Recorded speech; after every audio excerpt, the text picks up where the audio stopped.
اللهم صل وسلم وبارك على سيدنا محمد وعلى آله وأصحابه أجمعين. القصة دي للكاتبة الجميلة المبدعة أمان الشاذلي. وتعالوا بينا بسرعة نشوف القصة بتحكي عن إيه. بتبدأ حكايتنا في محافظة المنيا، في بيت كبير من بيوت كبارات البلد. كانت قاعدة سمر، واللي كانت دكتورة ولها اسمها في البلد. سمر كانت دكتورة شاطرة ومعروفة، كان عندها 4 بنات مخلفاهم ورا بعض على طول. كانت قاعدة سمر مع مامتها بتشرب الشاي، وكانت ماسية موبايلها ساعتها وبتقلب فيه. ساعتها مامتها اللي قالت: حوا انت ما ينفعش ترتاحي كده يا بنتي من مسكة التليفون اللي في ايدك دي على طول. انا مش عارفة بس حوا ايه المشكلة لما تفطري وتشربي الشاي بتاعك وانت على رواقة كده، ولا لازم بقى تمسكي التليفون كده علشان تشوفي الاخبار اول باول؟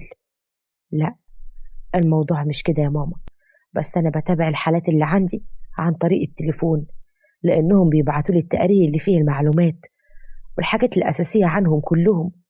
وبعدين انا مش بضيع وقت يعني ولا حاجه، انا قاعده مركزه في شغلي. طب ويا بنتي شغلك ده يعني ما يستناش شويه لحد ما تفطري وتاخدي راحتك كده؟ ده انت مش بتقعدي معانا خالص يا سمر، ولا حتى يا بنتي بقينا بنشوفك. معلش يا ماما، انا مضغوطه شويه وعندي حاجات كتير، والحاجات دي كلها مسؤوليه عندي يعني، فلازم اعملها. وبعدين حضرتك ما تعرفيش شغل المستشفى عندنا بيبقى كله ضغط ومسؤولية كمان، بتبقى عاملة ازاي؟ يعني الحمد لله اني بعرف افطر معاكم اصلا قبل ما ابدأ مشوار اللي بيبقى كل يوم. انا عارفة والله يا حبيبتي، ربنا يعينك ويقويكي، بس صدقيني يا سمر، صحتك يا بنت اهم من كل حاجة. وبعدين بناتك هما كمان بيبقوا عايزين يشوفوك ويقعدوا معاكي، انما دام انت على طول مشغولة وعندك حاجات كتير بتخلصيها، يعني حتى جوه البيت ما بتبقيش فاضية. ما هو غصب عني والله يا ماما. وبعدين انا قلت لك كل حاجة وشرحت لك الظروف اهو، يبقى يا ريت بقى تقدريني كده شوية وتعذريني برضو. ولما كانت سمر بتتكلم مع مامتها، خبط ساعتها الباب جامد لدرجة ان هما الاتنين اتخضوا وقاموا من مكانهم. ولما راحت سمر علشان تفتح الباب، اتصدمت ساعتها لما شافت ابن عمها اللي كان اكبر منها وله كلمة عليهم. وساعتها كان واقف وهو غضبان وقال بكل عصبية: بقول لك بقى يا سمر، اوعي تفكري يعني علشان انت دكتورة وليكي مركزك في البلد هتشوفي نفسك علينا، ولا هسمع يعني الكلام اللي بيتقال عليكي. ما تفكريش بقى انك علشان اتطلقتي وجيتي عشت عندنا هنا في البيت يبقى خلاص هتعملي اللي انت عايزاه وتمشي من دماغك. التخاريف اللي انت بتقولها دي انت ويا اصلا بتقول ايه؟ وبعدين هو انا فاضيه الاتفاقات دي كلها؟ انا واحده عندي مسؤوليه كبيره والشغل على دماغي طول النهار، وطول الوقت بكون في المستشفى اصلا. تعرف بقى تفهمني الكلام اللي انت جايبه ده مين اللي قالك حاجه زي كده اصلا؟ مش مهم مين اللي مكلمني ومين اللي قال لي الكلام اللي بقوله، المهم ما تاخريش بعد كده تاني بره البيت. انت مهما كبرتي اكيد مش هتبقى اكبر مني يعني. انا بقول لك اهو، اخرك هنا في البيت الساعه 9 بالليل، ماليش دعوه بقى حتى لو كنت في شغلك او طلعتي اي حاجه. المهم ان اخرك في البيت هيبقى الساعه 9، لكن بعد كده مفيش تاخير. لا والله. طب وايه تاني بقى؟ يعني انا بقى شايفه انك بتتدخل في حاجات ما تخصكش اصلا وبتكرر كمان. يبقى اخر الساعه كام في البيت؟ مفيش حاجه عندي اسمها الساعه 9، لاني مش شغاله في مطعم ولا سوبر ماركت، انا شغاله في مستشفى، يعني بيجي لنا حاجات كل شويه، وطول ال 24 ساعه المستشفى مش بتبطل شغل. انا مش دعوه بكل الكلام الفاضي ده كله، انا اللي عليا قلته لك وخلاص. ويا ريت مرات عمي تبقى موجوده وسامعه كل حاجه، علشان الكلام اللي بيتقال عنك انا مش هفضل ساكت كده عليه، ولا هفضل عامل نفسي مش واخد بالي. ساعتها سمر اتعصبت جدا، علشان كده ندهت على مامتها: تعالي يا ماما، تعالي وشوفي الكلام والتخاريف اللي ابن عمي بيقوله. انا مش فاهمه بس هو قاسم جاب الكلام ده كله منين، ولا مين بقى اللي مبلغه بحاجه زي كده؟ انا لو كنت بتاخر فبتاخر غصب عني علشان خاطر الشغل، انما هو عايز بقى يعمل نظام وقوانين تانية خالص غير اللي انا متعودة عليها. ساعتها جت مامتها اللي قالت وهي متضايقة: هو في يا قاسم يا ابني؟ مالك يعني جاي شادد حيلك علينا كده ليه؟ انا الحمد لله بنتي ما غلطتش في حاجه، ولا اجرمت يعني علشان تبهدلها بالكلام بالشكل ده. بعدين ما فيش حاجه اسمها ترجع الساعه 9. يا قاسم ده شغلها في المستشفى بيبقى مطلوب منها مجهود طويل، ولازم تفضل واقفه هناك بالساعات علشان الحالات اللي بتجيلهم. بص يا مرات عمي، مع احترامي ليكي طبعا، انا ما عنديش الكلام ده. مش كفايه الجيران كلهم عاملين حوار بيقولوا ان الدكتوره سمر المفروض انها سمعتها من سمعه العيله، عمالين يقولوا انها بتخرج وبتتاخر وتيجي كل يوم في نص الليل. انا بقى مش هسمح ان الكلام ده يتقال، ولا هسمح ان سمعتها تتاثر باي كلمه. قاطع لسان اللي يقول على بنتي اي كلمه. انا بنتي محترمه، ما حدش في ادبها ولا في اخلاقها. بعدين احنا طلقناها من جوزها اللي كان لسانه عامل زي المبرد، ما بيسيبهاش في حالها، علشان يعني ما كانش دكتور زيها، كان شايف ان شغلها ملوش اي 30 لازمه. علشان كده ما قدرتش تكمل معاه، رغم انها جايبه منه 4 بنات. فمش عايزه انا حد يتكلم عنها ولا يقول اي حاجه. بقول لك ايه بقى يا قاسم يا ابني، يا ريت تاخد بعضك كده وتمشي دلوقتي، علشان احنا مش فايقين. ساعتها قاسم ما كانش طايق مرات عمه، ولا كان طايق نفسه، ولما خرج ما كانش عارف هيروح فين. يعني كان متردد انه يروح يقعد مع اصحابه في المكان اللي بيتجمعوا فيه كل يوم، ولا يطلع على شقته. لكن في النهاية قرر انه يطلع ويريح دماغه من كل حاجة أحسن. وبمجرد ما مراته شافته وهو متعصب: مالك يا قاسم؟ انت متضايق كده ومتعصب ليه؟ وهتقول ان الشغل في اي حاجة مش مظبوطة، او متضايق منه زي كل يوم؟ لا يا حورية، انا مش متضايق من الشغل ولا حاجة، انا بس مش عارف امشي البيت زي ما انا عايز، ولا قادر احط قوانين وقواعد الكل يمشي عليها زي زمان. يعني اللي اسمها سمر هانم شايفة نفسها علينا علشان دكتورة. انا مش عارف بس اعمل معاها ايه علشان اكسر مناخيرها واجيبها على الارض كده. لكن انا حاسس اني ماليش اي سلطة عليها، في نفس الوقت مش عارف اعمل ايه. خوف ايه يا قاسم؟ مالك حالف لا تضايق نفسك كده ليه؟ عادي كبر دماغك منها وخلاص. وبعدين هي يعني مضايقاك في حاجة؟ ما تسيبها تروح شغلها زي ما هي عايزة، ولا تعمل اللي تعمله.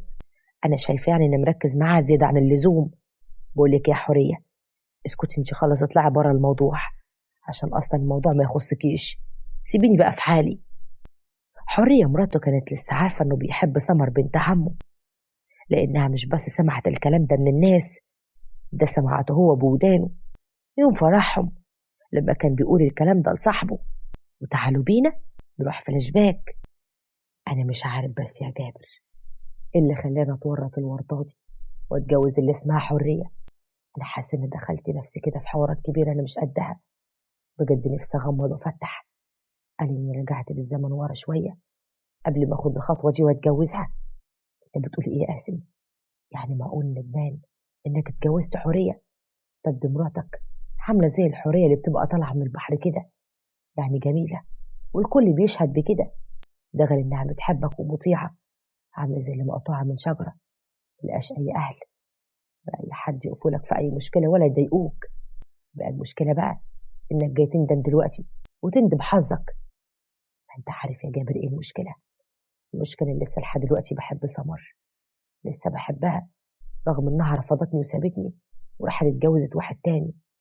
هي دلوقتي عايشه حياتها ومتهنيه مع جوزها، رغم اني عارف انه مش احسن مني في اي حاجه. لكن هي ما كانتش عايزه تتجوز من العيله، تستقل بيا علشان مش متعلم خالص، لكن هي دكتوره. طب خلاص بقى يا صاحبي، انسى الكلام ده خالص وشيل الموضوع ده من دماغك. بعدين لازم تفرح كده، ده انت عريس يا ابني. هو في عريس برضه يكون متضايق بالشكل ده؟ عريس ايه بقى؟ اذا كان بقول لك مش فرحان بجوازي ولا باي حاجه، حاسس كده ان اتفرض عليا حاجه انا مش حاببها، بس ما فيش قدام اي حل غير اني اوافق وارضى بالامر الواقع. وبعدين انا عارف ان حوريه ملهاش ذنب برضه ان اعملها وحش او اضايقها. هي مهما كان عروسه من حقها تفرح يعني في يوم زي ده، ما نكدش عليها كمان. ساعتها حوريه لما سمعت الكلام عيطت، كانت متضايقه جدا من جواها، لانها حست انها اتكسرت. لان لما جوزها يقول عنها الكلام ده وفرحهم ويقولوا انه مش بيحبها وكان متعلق ببنت عمه، يبقى لازم حاجه زي كده تكسرها. وتعالوا بينا نرجع تاني. ازاي عايزني ما اتضايقش يا قاسم بعد اللي انا سمعته منك يوم فرحنا؟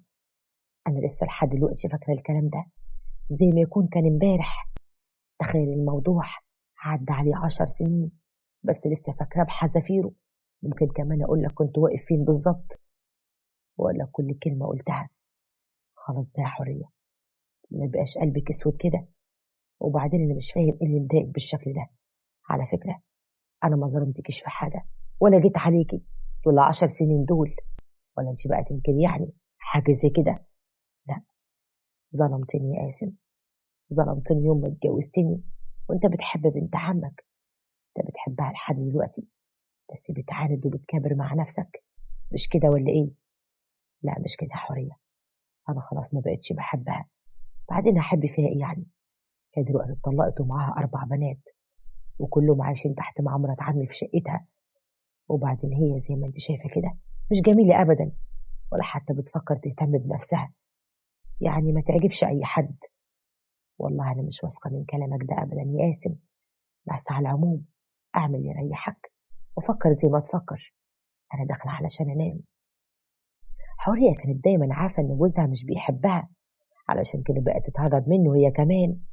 رغم ان قاسم عنده ولدين، بنت عمه عندها 4 بنات، الا انهم هما الاتنين لما كانوا بيقفوا قصاد بعض كانوا بيحسوا انهم عاملين زي الطفلين الصغيرين اللي بيتخانقوا على اي حاجه.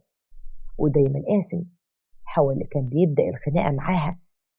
وفي يوم كانت سمر في المستشفى وكانت مشغوله جدا لدرجه انها ما سمعتش موبايلها يرن اكتر من 10 مرات. ولما جت ترتاح شويه مسكت الموبايل علشان تشوف الساعه كام. وساعتها لقيت قاسم ابن عمها اللي رن عليها كتير جدا. لقيت مكالمات من مامتها كمان. واول حاجه عملتها هي انها كلمت مامتها، ولما ردت قالت لها وهي مخضوضه: خير يا ماما، في ايه؟ انا لقيتك مكلماني كتير بس ما كانش معايا الموبايل علشان كده ما عرفتش ارد عليكم ولا كنت سامعه اصلا. ما تقلقيش يا سمر، انا بس يا بنت كنت بقول لك ان بنتك الصغيره تعبانه، رجعت من المدرسه شكلها مش طبيعي وشكلها دايخه، ومن ساعتها وهي مش عايزه تتكلم وردة تقول في ايه ابدا. يا نهار ابيض يا ماما، يعني معقول الكلام ده؟ طب ازاي ما حدش يعرفني حاجه زي كده من بدري؟ وكنت تبعتي لي اي حد ان يجي لي المستشفى يا ماما علشان يعرفني، او تعالوا بيها لحد هنا. او انتوا يعني مستنيين ايه؟ ان اقترح عليكم حاجه زي كده؟ لا، مش موضوع كده ابدا يا بنتي. بس صدقيني انا رنيت عليك كتير ولما لقيتك مش بتردي قلت ربنا يعينك، اكيد مشغوله وفي ايدك كذا حاجه. اصلا انا عارفه شغلكم يا بنتي على طول بيكون ضغط كده. الكلام ده بس يا ماما. طب انا هبعت عربيه اسعاف علشان تيجي تاخدها، احنا لازم نطمن عليها ونشوفها مالها. ما تقلقيش خالص، مش درجه الاسعاف يعني يجي ياخدها مخصوص. هيديخها بس مش راضية تتكلم ولا تقول ايه اللي حصل معاها. بس لو تعرفي يعني تستأذني من شغلك وتيجي علشان تشوفيها يبقى احسن يا بنتي. ايوه طبعا يا ماما، انا جايه على طول اهو، ما يتحرق الشغل، اهم حاجه بنتي. فعلا سمر اللي جت بسرعه على البيت وهي قلقانه. وطبعا الساعه ما كانش لسه جت 9. ساعتها قاسم ابن عمها كان واقف قدام البيت لما شافها نازله من العربيه وهي متوتره وطالعه تجري. كلم ساعتها وبيضحك: بالراحه شويه علشان ما تقعيش على وشك ولا حاجه. ما تقلقيش، الساعه لسه ما جاتش 9. بس انا مبسوط قوي بالتزامك وانك جايه كمان قبل الميعاد. كان لازم نعمل الشويتين دول وزعق كده علشان تسمعي الكلام. كلام ايه اللي انت بتقوله ده؟ انا ما عملتش كده علشان اجي بدري زي ما انت بتقول، ولا ما انت طلبت يعني ولا حاجه. انا جايه علشان اشوف بنتي. قالوا انها تعبانه وجايه من المدرسه النهارده، مش شايفه قدامها وما بتتكلمش. ساعتها قاسم اللي كان واقف قدامها ومش راضي يتحرك، لكن هي ما كانتش عارفه تدخل البيت ووقف قدامها كده. علشان كده قالت له: ما تروح كده ولا كده علشان عايزه اعدي. هو انت واقف لي عامل زي الامن كده ليه؟ لا انت سايبه بناتك يتسرمحوا في المدارس ورايحه تشوفي شغلك. طب ايه رايك بقى ان البنات مش هينزلوا المدارس من هنا ورايح؟ هما يعني هيعملوا ايه بالتعليم؟ ده كلام فارغ ملوش اي تلات اللازمه. لا، بقول لك ايه بقى يا قاسم، انت مالكش حق تتدخل في حاجه زي كده ولا تقول ايه اللي يتم وايه اللي ما يتمش. انا بس هنا اللي اقرر واقول ايه اللي هيتعمل. وبعدين دول البنات يعني من حق أتكلم وأشوف أعمل إيه معاهم بالظبط. ابعد كده عني، خليني أدخل عشان أشوف بناتي مالهم. ساعتها قاسم ما كانش طايقها، إنما هي فكرت كويس وقالت مش هتهتم بيه أبدا ولازم تركز مع بناتها. ولما قعدت مع بنتها وكشفت عليها ما لقيتش عندها أي حاجة، وكانت كل حاجة تمام. علشان كده طلبت تقعد مع بنتها لوحديهم. ولما مامتها خرجت هي وباقي البنات كلمت وقالت: فهميني بقى يا مي، اللي مضايقك ومزعلك كده؟ أنا عارفة إن مفيش حاجة عندك ولا عندك مشاكل في صحتك الحمد لله. يبقى دلوقتي فهميني إيه الموضوع بالظبط، مش هسيبك أبدا إلا ما أعرف إيه اللي حصل. أنا في المدرسة يا ماما كنت قاعدة بفطر مع أصحابي، كنت باكل السندوتشات، ساعتها لقيتهم كلهم بيتريقوا عليا، بيقولوا لنا الوحيدة اللي ما عنديش بابا، عشان يعني هم كلهم عندهم أبهاتهم بيوصلوهم المدرسة وكمان بيجوا ياخدوهم، كل واحدة بتكون ماشية مع باباها، إنما أنا ما عنديش بابا يعمل معايا كده. ساعتها سمر اتأثرت بالكلام بنتها، لأنها رغم إنها كانت طفلة صغيرة إلا إن كلامها أثر فيها. علشان كده قالت له وهي بتطبطب عليها: معلش يا مي، أنا عارفة يا حبيبتي إني ممكن أكون ظلمتكم لما اتطلقت من أبوكم وأخدتكم تعيشوا معايا بإني حرمتكم منه، بس أنا كنت بعمل كده علشان تعيشوا معايا في أمان أكتر. أبوكم مش هيهتم بكم أبدا، ولا عمره يخليكم تعيشوا في مستوى زي اللي احنا عايشين فيه دلوقتي. وبعدين هو ما كانش ينفع يكون أب أصلا. بس يا ماما أنا نفسي أشوف بابا، نفسي يجي يوديني المدرسة، أو حتى يجي آخر اليوم يجيبني زي ما أصحابي بيعملوا كده، ولا هما يعني أحسن مني في حاجة؟ ده حتى ولاد عمي لما بيكونوا راجعين من المدرسة عم قاسم هو اللي بيكون جايبهم. طب خلاص بقى يا مي، ما بلاش الكلام ده دلوقتي يا حبيبتي علشان ما تضايقنيش أكتر ما أنا متضايقة. يلا علشان تقومي تغيري هدومك كده وتاكلي، هو انت من ساعتها كده ولسه قاعدة بنفس الهدوم؟ ساعتها سمر كانت شايفة إن بنتها متضايقة وقاعدة ما بتعملش أي حاجة خالص غير إنها بتعيط وتفكر في موضوع أصحابها وأبهاتهم. ولما مامتها بعد شوية سألتها عن السبب اللي مخلي بنتها زعلانة قالت لها على كل اللي حصل: أنا كنت حاسة والله إن بنتك فيها حاجة مش طبيعية، عشان كده لما كنت بقول أجيب لكم عربية إسعاف لحد البيت إنها تاخدها قلت لك لأ، هي مش تعبانة ولا فيها حاجة. كنت عارفة إن في حد مضايقها، عشان كده ما كانتش راضية تتكلم وكانت بتعيط وخلاص. بس ما كنتش توقع إن طفلة صغيرة في سنها كده تفكر التفكير ده كله. ما هي ما بقتش صغيرة يا ماما، هي صحيح عندها 6 سنين بس أكيد يعني فاهمة كل حاجة وبتبص لأصحابها اللي في سنها. بصراحة برضو عندها حق، هي أكيد لازم يبقى عندها أب زي كل أصحابها البنات اللي من سنها. أنا ساعات بحس بالذنب يا ماما، أنا اتطلقت من أبوهم وبعدتهم عنه. لا يا حبيبتي، ما تضايقش نفسك ولا تحسي بالذنب، انت ما عملتيش حاجة غلط لما اتطلقتي. الطلاق لا هو عيب ولا حرام، بعد لما تبعدي عن جوزك المفروض إنه شخص معقد زي كده وكان دايما كان عايز يضايقك في شغلك وغيرا منك. ده أحسن ليك وللبنات كمان. صدقيني يا بنتي، محدش في الدنيا كلها يعرف مصلحتك ولا يخاف عليكي قدي، وأنا بقولك بناتك دول في عينيا الاتنين. تسلم عينك يا ماما، أنا عارفة والله وفاهمة كلامك كويس، بس مش فاهمة بصراحة اللي بيحصل معانا كده. يعني ليه أول بناتي نبقى مقهورين كده على حالنا وعلى اللي بنبر بيه؟ ما كل الناس عايشة في الدنيا مبسوطة ومتهنية، مفيش غيرنا احنا اللي عايشين في كآبة كده. ده حتى البنت باصة لولاد قاسم ابن عمي، تعرف انها بتقول عليه عمه على طول، بتقول ولاد عمه قاسم ابوهم بيجيبهم ويوديهم الا احنا. طب ما انا عندي حل يا بنتي، انا اكلم قاسم واخليه يبقى يجيب بناتك هي كمان، يجيبها من المدرسة لما يكون رايح يجيب ولاده، عادي يعني مش هيحصل حاجة لما يجيبهم معاه. لا طبعا يا ماما، بقى انا مش بطيء قاسم ولا هو كمان بيطيقني، عايز تطلبي مني طلب زي ده؟ بصراحة كده أنا مش حابة أخلي كله جميل علينا في أي حاجة، وكفاية إن إحنا عايشين في نفس البيت، بس كل واحد فينا مش بقى التاني. عشان كده بقولك خلينا في حالنا وهو في حاله. ماشي يا بنتي، أنا ما أقصدش حاجة زي كده، ولا أقصد يعني إن أخليكي تتضايقي بالشكل ده، بس أهم حاجة روقي كده وفكي عن نفسك. يلا علشان نقوم نتعشى كلنا سوا. مرت الأيام ودايما كانت سمر بتلاحظ إن ابن عمها حاططها في دماغه ودايما بيركز على كل تصرفاتها.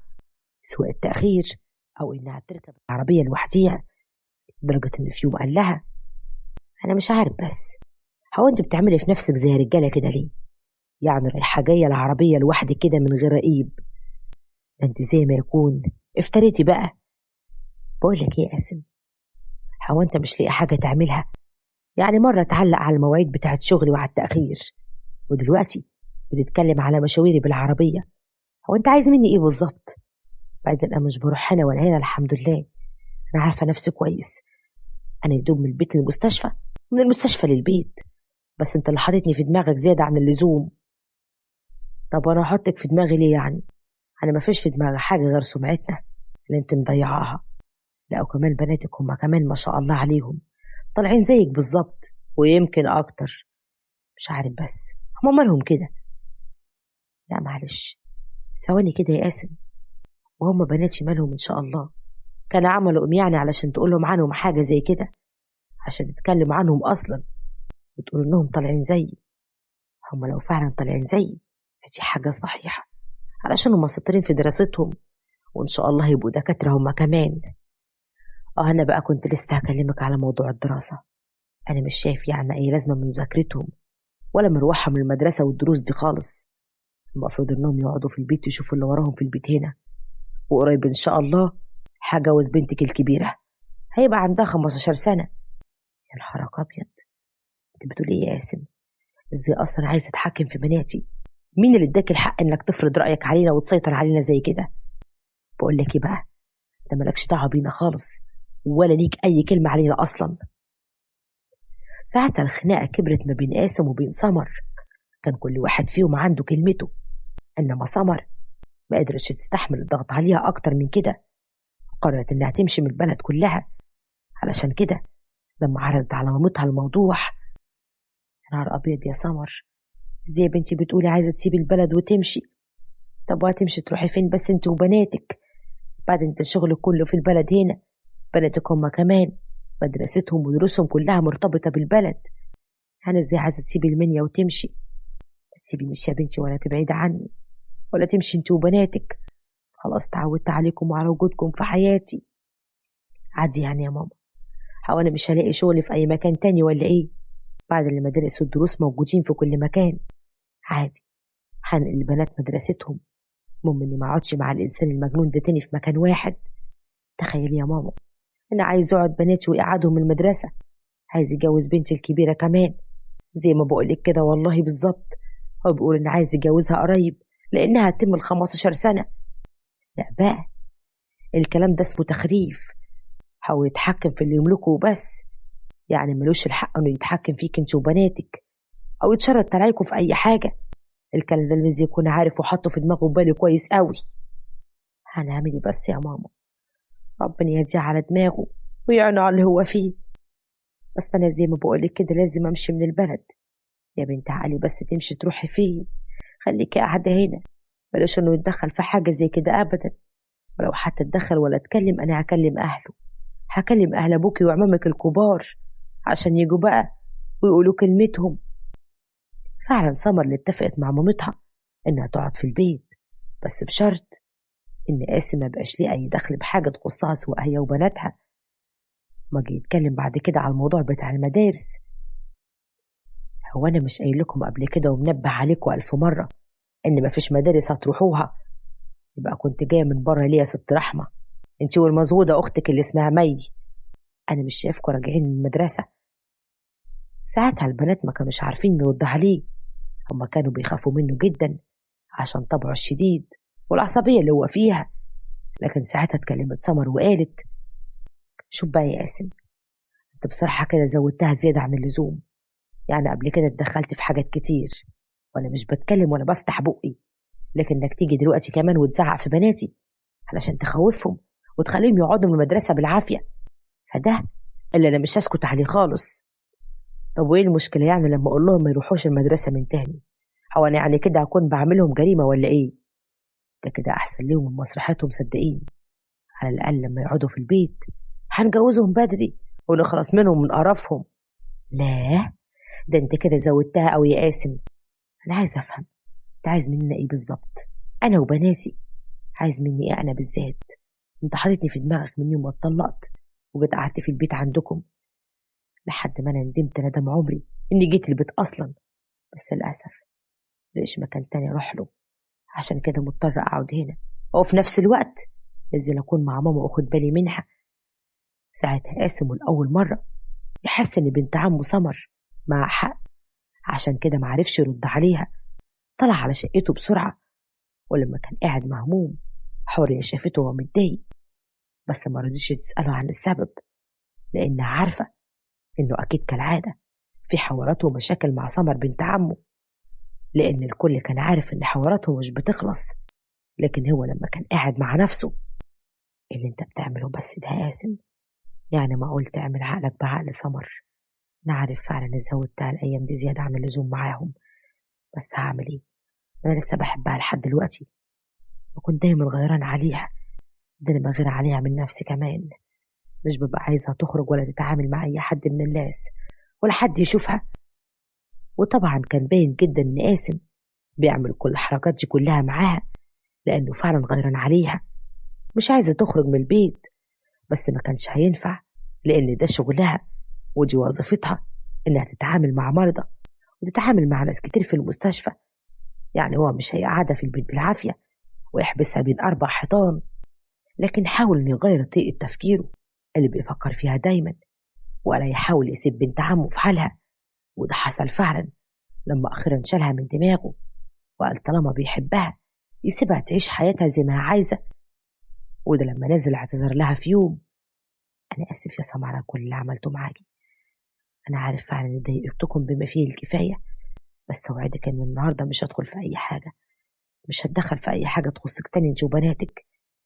اللي تسامحيني على أي حاجة عملتها في حقك قبل كده وكنت متضايقة منها. ساعتها سمر اللي استغربت جدا بالتغيير الغريب اللي حصل مرة واحدة، عشان كده قالت وهي مش واثقة في كلامه: بجد الكلام ده يا قاسم؟ بصراحة أنا مستغربة من تغييرك المفاجئ ده. ده أنا كنت لسه بحضر شنطتي أنا والبنات علشان نمشي من البيت خالص. أنا بصراحة مش قادرة أستحمل القعدة هنا لما سمعت منك إنك بتقول إنك هتقعد البنات من المدرسة وتضايقني، عشان كده كنت لسه بجهز الشنط وأمشي في أي مكان. لا طبعا، تمشي تروحي فين؟ دي بيتك وبيت بناتك برضو. بس بقولك أنا آسف على اللي عملته معاكم ده كله، أوعدكم إنه مش هيتكرر تاني. أكيد هسيبكم في حالكم بعد كده طالما إني بتدخل مضايقكم بالشكل ده. سمر ما كانتش مصدقة التغير اللي حصل له، لكن لما قالت لمامتها على الكلام ده كله: طب كويس والله يا بنتي إن ربنا هداه وبعد عنكم كده، بس أهم حاجة ما يرجعش في كلامه ويرجع يرخم عليكم في أي حاجة من تاني. ربنا يهديه ويفضل زي ما هو كده. لا فعلا يا ماما، حاول لما كان بيتكلم معايا أنا كنت شايفة إنه حد تاني، حتى إنه كان أهدى من كل مرة، ما كانش متعصب عليا ولا بيزعق بصوت العالي زي كل مرة. بس يا رب يكون التغير ده خير يعني. فعلا قاسم اتغير معاهم، بقى سايبهم في حالهم، ما كانش بيركز معاهم ولا في مواعيد نزولهم للمدرسة أو نزول سمر على شغلها، لكن كان واقف جنبيهم في أي حاجة بيحتاجوها. ولو أي حد من البنات كان بيحصل له حاجة كان بيقف في الموضوع ويتدخل. طبعا قاسم ما اتغيرش غير لما لقى إن فعلا بنت عمه زهقت من أسلوبه وقرفت من البيت، عشان كده قال لازم يحترمها ويحترم نفسه معاهم. شال العقدة اللي في دماغه من ناحية بنت عمه، هو إنه كان دايما غيران منها عشان هي دكتورة وأحسن منه، وفي نفس الوقت رفضت زمان إنها تتجوزه ورفضته بكل الطرق. لحد هنا بتكون انتهت الحكاية. يا رب تكون عجبتكم، واستنوني إن شاء الله في حكاية جديدة، وأشوفكم على خير، والسلام عليكم ورحمة الله وبركاته. نورهان اللي كانت قاعدة بتضحك مع جوزها في جنينة الفيلا لما لقيت حماتها داخلة وفي ايديها واحدة شكلها حلو قوي ولابسة لبس ستايل جدا ومعها 4 رجالة، راح قعدوا كلهم جنب نورهان. وسراج اللي كان قاعد، سراج ساعتها اللي قلب دهشة: من دول يا أمي؟ دي رانيا عروستك يا حبيبي، ومعاها أبوها والشهود والمأذون. نعم، رانيا عروستي ازاي؟ ده أنا أول مرة أشوفها في حياتي النهاردة. لا يا حبيبي، ده عروستك وده أبوها ودول الشهود اللي قاعدين جنبيها، واللي هناك ده بقى يبقى المأذون. وهتتجوزوا يعني هتتجوزوا، وأنا مختارة لك عروسة على كيفي. لا حول ولا قوة إلا بالله العلي العظيم، حسبي الله ونعم الوكيل. بقى معقول في كده؟ شربيني ساعتها اللي قال فيا ام سراج، حوا سراج مش موافق على الجوازة ولا ايه؟ حوا انت ما قلتليش ان اجيب بنت واجي وهو موافق؟ مجد المأذون اللي قال لو العريس مش موافق ده هتكون جوازة بطلة. من أركان العقد الصحيح قبول الطرفين، العروسة والعريس. الأم اللي قالت والعروسة موافقة وابن موافق. أنا بس كده عايزاك يعني الكلمتين دول لنورهان. تعالوا يا حبايبي. سراج ونورهان دخلوا جوه مع مامة سراج. بقول لكم ايه، مشوا الجوازة دي، انا اصلا مش بحبك يا نورهان، ولا كنت عايزاك تكوني مرات ابني، وهي دي اللي اخترتها ليه، وانا مستحيل اوافق على حاجة زي كده يا ماما طبعا. طب خلاص، يبقى انت كده ولا ابني ولا اعرفك. امشي اطلع بره الفيلا دي اللي باسمي والعربية اسحبها منك، وحتى الفيزا بتاعت البنك هوقفها لك، وشغلك في الشركة هطردك منه. يعني روح بقى اشحت بمراتك. يعني أنا دلوقتي بقيت محطوط قدام الأمر الواقع ولازم أتجوز البنت اللي بره دي؟ أيوة، على الأقل بنت حسب ونسب، مش زي مراتك اللي كانت بتشتغل هنا خدامة في الفيلا وانت أعجبت بيها. نورهان اللي طبعا ما استحملتش الكلام ده كله، وعلى طول تجري من قدامهم وطلعت على أوضتها. أما سراج فلا أمه اللي بتشده وراح علشان يكتبوا الكتاب. بعد كتب الكتاب شربيني أبو رانيا اللي قال يلا يا عروسة أنا همشي، خلي بالك من عريسك. ده في عيوني يا بابا ما تقلقش. وبعدين راح جنب وقف مع أم سراج. خلاص البنت اتجوزت الولد وكان نفسها تتجوزه، ده بتحب سراج ابنك قوي من بعيد لبعيد.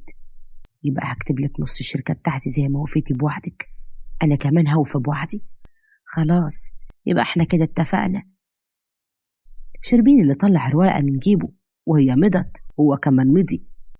بكرة بقى نروح نوثق كل حاجة في الشهر العقاري، وأنا معاك وهنتمم كل حاجة بخير إن شاء الله. أما في سراج فسبرانيا وكان طلع لرنهان ورا اللي قالت بغيظ أنت سايب عروستك ورايح على فين؟ مش النهاردة برضو ليلة فرحنا؟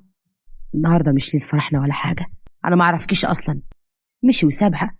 مامته اللي راحت طبطبت عليها اهدي يا حبيبتي ما تزعليش، هو بس لسه مش واخد عليكي بس هيحبك. ماشي يا ماما، انا سامحه علشان خاطر بس عشان خاطرك، وانت عارفه اني بحبه قد ايه. اما سراج اللي راح عند نورهان تزعلش يا حبيبتي، انا مش هديها وش خالص، هي اصلا ما تستاهلش مني اي حاجه حلوه، انا مش بحب غيرك انت وبس. مامتك عايزه تطفشني من هنا علشان حطاني قدام الامر الواقع وجوزتك واحده غيري، بس مستحيل امشي واسيبك يا سراج، على قد زعل من اللي حصل على قد حبي ليك وتمسكي بيك قوي.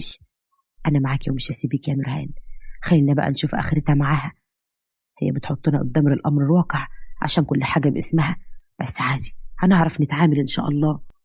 نورهان اللي فضلت قاعده في اوضتها طول الليل وسراج قعد معاها مش راضي يخرج منها. وتاني الصبح بقول لك يا نورهان انا مش قاعد في الفيلا طول اليوم، انا هروح شغلي احسن من ان احتك بالبني ادمه دي اللي ما عندهاش دم اصلا. ماشي يا حبيبي بس ما تتاخرش. سراج ساعتها اللي مشي وسابها وهي نزلت علشان تفطر. اول ما دخلت المطبخ لقيت رانيا داخله وراها. يلا حضري الفطار اللي بتكله علشان ناكل، انا عارفاكي زمانك كده بتحن لشغل الخدمه بتاعك. هو انا شغاله عندك انت يا ست انتي؟ انا ست البيت هنا ومفيش حد يقدر يقول لي انت ست التلاتة كام. لا يا حبيبتي ما تنسيش اصلك، انا اصلا مش بحبك، ما اعرفش ابني اتجوزك على ايه. هو انا عمري عملت لك حاجه وحشه يا ماما؟ ده انا حتى بقول لك يا ماما بعتبرك زي امي، ليه القسوه دي كلها؟ اهو كده لله في لله، مش بحبك، انا بحب بنت الحسب والنسب. ماشي، ما حبش بقى الخدامه بنت الخدامين. نورهان اللي طلعت على اوضتها وفضلت تعيط كلمت جوزها وحكت له على كل اللي حصل. هو اللي رجع على البيت وهو متعصب لما لقى رانيا في وشه. خير يا ست رانيا، في ايه مالك؟ مزعله نورهان ليه؟ بقول لها عملنا الفطار مش راضيه. هي نسيت انها كانت خدامه هنا ولا ايه؟ معاش ولا كان اللي يقول على مراتي خدامه يا رانيا. الخدامين على قفا من يشيل، لكن مراتي مش خدامه. ما تزعلش بقى يا قلبي، اصل القالب غالب. المهم تعالى بقى اقعد مع عروستك شويه، احنا مش متجوزين اصلا، هي بس مجرد ورقه، كل اللي ما بيننا يعني. امشي من وش احسن لك. سراج اللي سابها ومشي، ورا راحت تعيط لحماتها. شايفه يا ماما ابنك بيعاملني وحش ازاي؟ انا بجد زعلانه منه قوي. طب يا بنتي ما تزعليش، بكره ربنا هيهديه، لو في الدنيا كلها مش هيلاقي واحده زيك، او بس اللي لسه مش عارف قيمتك وبكره يعرفها. طبعا سراج راح صالح نورهان ورضاها كمان، علشان مش بيحب يشوفها زعلانه. بعدها بشويه نزل علشان يخرجوا برا البيت، لقى رانيا واقفه لهم على الباب. تريح على فين؟ انت واخدها على فين ورايح على فين كده؟ واخد مراتي وطالع عشان افسحها، عندك مانع؟ مامته ساعتها اللي ظهرت فجأة وقالت: انا اللي عندي مانع، انت المفروض تقعد جنب عروستك مش مراتك القديمة. لو ما نفذتش اللي بقول عليه يا سراج لن تبني وانا اعرفك. هو انت كل حاجة تفضلي تضغطي عليا كده يا ماما؟ انا ما بحبهاش، مش متقبل وجودها في حياتي. هتتقبله يا حبيبي غصب عنك. يعني مش عايزانا نخرج بره؟ طب خلاص، ادينا قاعدين في الفيلا، اطلعي يا نورهان غير هدومك وانا مستنيكي هنا. نورهان اللي طلعت وسابته، ورانيا ساعتها راحت قعدت جنبه. انا بحبك والله يا سراج، ارجوك اديني فرصه وخليني نقرب من بعض شويه. في يا رانيا، ما انا قلت لك يا ستي مش بحبك، او بالعافيه ولا ايه؟ انا قايم بقى من وشك احسن. سراج اللي قام وسابها، اما هي اللي فضلت تخطط وتدبر. هي اصلا مش داخل البيت علشان بتحبه ولا حاجه خالص، هي داخله البيت علشان تلهى في اللي وراهم واللي قدامهم. عشان كده فضلت تحاول تقرب سراج منها، بس ما كانش بيقرب منها نهائي. اخر ما زهقت في يوم راحت قالت لحماتها: بقول لك يا ماما، انا بقيت بلاحظ ان في حاجات بتتسرق من البيت هنا، وبتبقى حاجات يعني تخصني. بصراحه راقبت الوضع ولقيت بقى ان الرهان هي اللي بتدخل تسرق مني الفلوس وحاجتي كمان. ايوه هي الخدامه بنت الخدامين، الحركات دي كلها هتطلع منها برضو. طب والله بقى لازم اربيها. لا يا ماما، ارجوكي ما تجيبلهاش سيره، انا بصراحه كده خايفه احسن يكون سراج هو اللي بيحرضها عشان تعمل كده، وعلشان يضايقوني وامشي من هنا. تمشي من هنا دي ايه يا حبيبتي؟ لا طبعا مستحيل اسيبك تمشي من هنا بالسهل كده، ده بيتك ومطرحك. طب بقول لك يا ماما، ما تكتبي لي الفيلا دي باسمي وكمان نصيبك اللي في الشركه، احسن. انا سمعت سراج بيتفق مع مراته انهم عايزين يخلصوا منك علشان ياخدوا كل اللي حيلتك، لان كل حاجه باسمك انتي.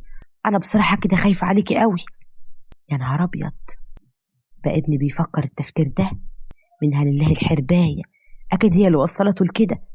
اه والله يا ماما، الموضوع كده يعني بدأ يبقى في منه حاجات غريبة، وهو عايزين ياخدوا منك كل حاجة. عشان كده بقولك اكتبي كل حاجة باسمي وبس، ما تعرفهمش بقى غير بعد التنفيذ. طب والله فكرتك حلوة يا رانيا، هو حتى الحاجة باسمك هتبقى في الضمان. أيوة ما تقلقيش، أنا حافظ لك على حاجتك، ولو كده هروح اقعد عند أبويا شوية علشان محدش منهم يقدر يقرب لي خالص، لحد بقى ما يتقبلوا الأمر الواقع وكل حاجة تستقر. طبعا حماتها زي العبيطة وافقت وراحت كتبت لها كل حاجة باسمها. أما رانيا اللي سابت البيت ومشت. عشان كده سراج كان فرحان جدا. أخرا الزفتة اللي اسمها رانيا دي مشيت من البيت، أنا عايزة أطلقها يا أمي، مش قادرة أتقبل وجودها في حياتي أرجوكي. إزاي يعني؟ ده كل حاجة بقت باسمها، نصيبي في الشركة وكمان نصيبي في شركة أبوها وكمان الفيلا وكله. بقى معقول الكلام ده يا أمي؟ إزاي تكتبي كل حاجة باسم واحدة غريبة عننا زي دي؟ لا طبعا، ده كده ما يصحش. مش انت ومراتك كنتوا بتتفقوا عليا علشان تخلصوا مني وتورثيني بالحياة؟ ادينا اهو خليت الفلوس في امان. مين اللي قالك الكلام ده؟ مين اللي قالك حاجة زي دي؟ ما حصلش ابدا، والله بنحبك، ما نستغناش عنك مهما تعملي فينا. يعني ايه الكلام ده؟ البنت اللي ضحكت عليا ولا ايه؟ مش انت حتى كنت بتسرق حاجات من اوضتها؟ والله ما سرقت حاجة ولا أعرف حاجة من الكلام ده كله. كلمها يا ماما وخليها ترجع لك حاجتك. والله العظيم مظلومين، دي اللي نصابة، دي كدابة. انتوا اللي كدابين، امشوا بقى يلا من قدامي، هي شوية وهترجع. طبعا سراج ونورهان حاولوا يقنعوها ان رانيا ضحكت عليها، لكنها ما كانتش راضية تقتنع خالص. لحد ما عدى حوالي شهر ورانيا مش هترجع البيت. عشان كده حماتها كلمتها: في يا رانيا، مالي كده عمالة تأجلي ميعاد رجوعك للبيت؟ بقالك شهر ومش هترجعي، في ايه يا حبيبتي؟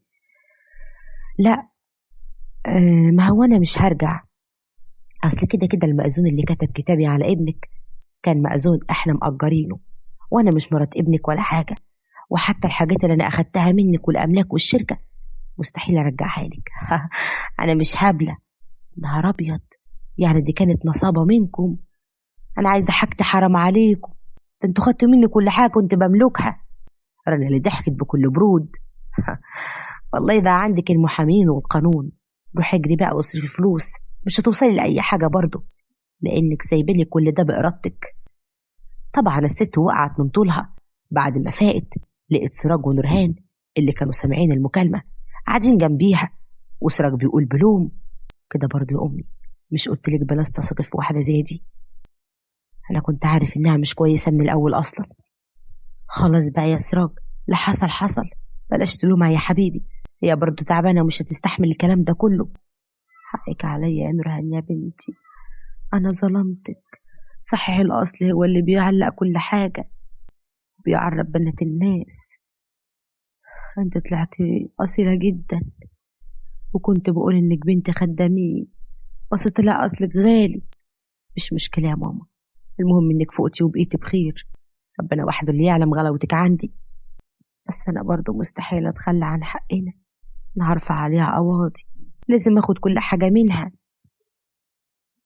وأنا برضو مستحيل أتخلى عن حقنا وهرفع عليها قواضي وهاخد كل حاجة.